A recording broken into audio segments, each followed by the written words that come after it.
झारखंड में दुमका और बेरमो सीट पर 3 नवंबर को उपचुनाव होने हैं और बेरमो उपचुनाव को लेकर यूथ कांग्रेस ने प्रदेश चुनाव समिति से मांग की है कि यूथ कांग्रेस के पूर्व प्रदेश अध्यक्ष अनूप सिंह को उम्मीदवार बनाए। बुधवार को होने वाली प्रदेश चुनाव समिति की बैठक से पहले ये मांग उठी है। बेरमो उपचुनाव को देखते हुए कांग्रेस की प्रदेश चुनाव समिति की बैठक बुधवार को बुलाई गई है, जिसमें संभावित उम्मीदवारों के नाम पर चुनाव समिति मंथन करेगी। इधर बैठक से पहले यूथ कांग्रेस ने अपने पुराने प्रदेश अध्यक्ष अनूप सिंह को उम्मीदवार बनाने की मांग पार्टी से की है। यूथ कांग्रेस के प्रवक्ता उज्जवल प्रकाश तिवारी ने कहा है कि अनूप सिंह का स्वाभाविक दावा इस सीट पर बनता है, साथ ही उन्हें टिकट मिलने से युवाओं को भी ऊर्जा मिलेगी। अनूप सिंह जी हमारे पूर्व अध्यक्ष रहे हैं, उनके कमेटी में भी हम लोग रहे हैं, तो ये बट नेचुरल सा चीज कि यूथ कांग्रेस तो उन्हीं के लिए दावा करेगा और उन्हीं को टिकट मिले ये कहेगा भी। जैसा कि क्या कहते हैं, आप जानते हैं कि स्वर्गीय राजेंद्र सिंह जी के वो प्रथम पुत्र भी हैं, तो उनके परिवार को देने के बाद कहा भी जा रहा है। तो अनूप सिंह जी को पूर्व अध्यक्ष के नाते यूथ कांग्रेस ये मांग करेगी कि कुमार जयमंगल जी को टिकट मिले। यूथ कांग्रेस की इस मांग पर प्रदेश कांग्रेस का कहना है कि उम्मीदवारी को लेकर पार्टी की चुनाव समिति की बैठक बुधवार को होनी है। उसी में प्रदेश नेतृत्व उम्मीदवार कौन होगा इस पर चर्चा करेगी। कांग्रेस प्रवक्ता किशोर शाहदेव ने कहा कि पार्टी बेरमो की तैयारी में पहले से ही है और पीईसी की बैठक के बाद यहां से संभावित नाम दिल्ली भेजे जाएंगे। ये उम्मीदवार चयन की प्रक्रिया चल रही है, जिसमें जिला अध्यक्ष ने 3 नामों का पैनल प्रदेश कांग्रेस कमेटी के अध्यक्ष को समर्पित किया है और प्रदेश अध्यक्ष जी ने भी प्रदेश इलेक्शन कमेटी की बैठक बुलाई है, जो 7 तारीख को होने वाली है। यहाँ से नामों पर चर्चा हो करके हमारे सेंट्रल इलेक्शन कमेटी को जाएगी, कांग्रेस अध्यक्षा को जाएगा। झारखंड प्रदेश यूथ कांग्रेस ने अपने पूर्व प्रदेश अध्यक्ष अनूप सिंह को उम्मीदवार बनाने की मांग कर ये संदेश दिया है कि अनूप सिंह को सिर्फ राजेंद्र बाबू के पुत्र होने की वजह से नहीं, बल्कि पार्टी में उनके योगदान के आधार पर भी उम्मीदवार बनाया जा सकता है। रांची से कैमरा पर्सन अभय के साथ विपिन उपाध्याय की रिपोर्ट।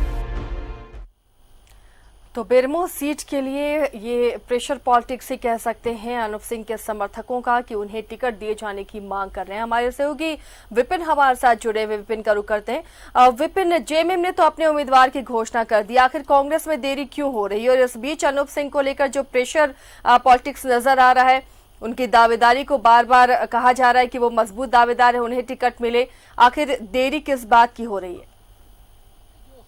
प्रक्रिया है कांग्रेस के अंदर उम्मीदवार चयन को लेकर, उसी के कड़ी में कल प्रदेश चुनाव समिति की बैठक जो है वो आहूत की गई है। प्रदेश कांग्रेस अध्यक्ष रामेश्वर उरांव की अध्यक्षता में ये बैठक होनी है और उससे पहले यूथ कांग्रेस ने अपने पूर्व अध्यक्ष अनूप सिंह, जो कि 5 साल तक लगातार यूथ कांग्रेस के अध्यक्ष रहे हैं 2012 से लेकर 2017 तक, तो उन्हें उम्मीदवार बनाने की मांग यूथ कांग्रेस की तरफ से प्रदेश इलेक्शन कमेटी को की गई है। यूथ कांग्रेस का ये कहना है कि क्योंकि लगातार संगठन के प्रति अनूप सिंह का योगदान रहा है, वो सक्रिय राजनीति में भी काफ़ी दिनों से चर्चा का केंद्र है कि वो बेरमो से उम्मीदवार हो सकते हैं। और जबकि ये बातें आई हैं कि राजेंद्र बाबू के परिवार से ही कोई उम्मीदवार होगा, तो ऐसे में अनूप सिंह ही एक बेहतर उम्मीदवार हो सकते हैं।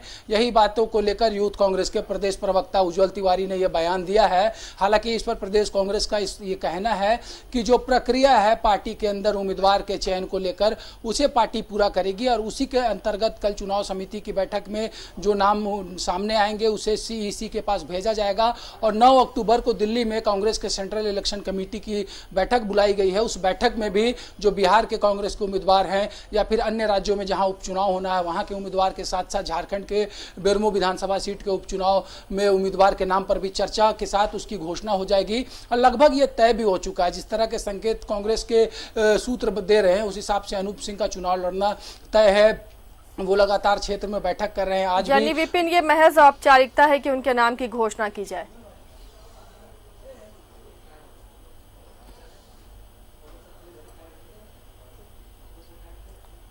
विपिन, आवाज मिल रही क्या आपको? जी बिल्कुल आसिया, इसे हम औपचारिकता ही कह सकते हैं, लेकिन क्योंकि एक राष्ट्रीय दल होने के नाते जो प्रक्रिया होती है उम्मीदवार चयन की, उसको ही पार्टी ने इस बार अपनाया। हालांकि बीते 5 वर्षों में जो 3 उपचुनाव हुए थे, चाहे वो लोहरदगा की हम बात करें, कोलेबिरा की बात करें या फिर पांकी विधानसभा उपचुनाव की बात करें, उस वक्त उम्मीदवार चयन को लेकर पीईसी की बैठक प्रदेश इकाई ने नहीं कॉल की थी। लेकिन इस बार क्योंकि अन्य राज्यों के साथ जो बड़े पैमाने में उम्मीदवारों का चयन करना है, संभवतः इसी को देखते हुए ये जो रूटीन प्रक्रिया है उम्मीदवार चयन की, इसको देखते हुए कल पार्टी ने अपने प्रदेश इलेक्शन कमेटी की बैठक को बुलाया है, जो कि दिन के 1:30 बजे से कांग्रेस भवन में होगी। और तकरीबन जो 25 से 27 सदस्यीय ये पीईसी कमेटी है, उसमें जिला अध्यक्षों के द्वारा दिए गए नाम पर चर्चा होगी। इसके अलावा आसिया, एक जो नई जानकारी मिल रही है कि बिंदेश्वरी दुबे, जो कि कभी बेरमो विधानसभा सीट से चुनाव लड़ते रहे, विधायक रहे और बिहार के मुख्यमंत्री तक रहे, जिन्होंने राजेंद्र बाबू को अपना उत्तराधिकारी बनाया था, आज उनके नाती ने एक पत्र प्रदेश अध्यक्ष को लिखा है। उसमें उन्होंने अपनी दावेदारी पेश की है। हालांकि दावेदारी पेश करने की अंतिम तारीख 3 अक्टूबर ही थी, उसके बावजूद उन्होंने एक पत्र लिखकर प्रदेश अध्यक्ष से आग्रह किया है कि उन्हें इस बार बेरमो से उम्मीदवार बनाकर यहां से बेरमो की जनता की सेवा करने का मौका दिया जाना चाहिए। चलिए विपिन, आप बने रहिए हमारे साथ, आगे भी आपसे अपडेट लेंगे। तो फिलहाल जो अभी जानकारी है या जिस तरह के संकेत कांग्रेस से मिल रहे हैं, अनूप सिंह को टिकट मिलना लगभग तय माना जा रहा है। हालांकि केंद्रीय नेतृत्व इस पर अंतिम मुहर लगाएगा। कल कांग्रेस चुनाव समिति की बैठक है और उसमें नाम तय कर केंद्रीय नेतृत्व को भेजा जाएगा।